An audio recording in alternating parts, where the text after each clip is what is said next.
is actually coming from your that second task. Now this is where you have to write an essay. আমি এই কয়েকদিন research করে দেখতেছি বিভিন্ন ওয়েবসাইটে যারা পরীক্ষা দেয় তারা এসে তারা যে কোয়েশ্চেনটা পেয়েছিল ওটা রিপোর্ট করে। The question that they're getting to report. I did the same. So I sat for an exam in September and another one in October as well. আমিও দুইটা রিপোর্ট করেছি, যে দুইটা টপিক আমি পেয়েছি আমিও রিপোর্ট করেছি। সো এখানে হিসাব করে দেখা যাচ্ছে আজকালকার দিনে যে কোয়েশ্চেনগুলো সবচেয়ে বেশি আসছে, যেই টাইপের কোয়েশ্চেন আসছে সেটা agree or disagree. Have you come across this kind of question? Yes. You have. So agree or disagree question is the most common these days. Arekta ache agree or disagree and also state your opinion.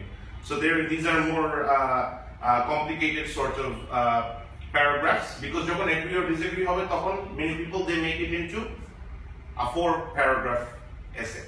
That's what people are doing. So I need to say something because Please. If you allow me to say. Yes, of course, please. So I want to add there is two kind of essays is so much frequent these days. One is discuss both views and give your opinion. I assume that you mean to say that discuss both views. Discuss both views. Yes, that's what I meant. And the another one is agree or disagree. Agree or disagree. These two sentences belong to one type of question. That is either you agree or disagree. This is one type, and another type that is you mentioned earlier. There is a discuss both views. Discuss both views and give your opinion.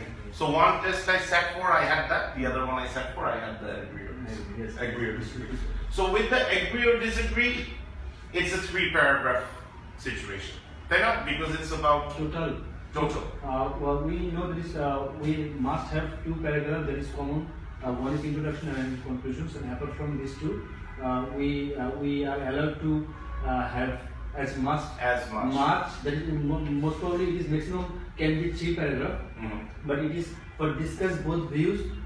It will be better if you discuss one side for 1 paragraph and another side another paragraph. So in discuss both views, we need to have 4 paragraphs in total, including introduction and conclusion. Yeah.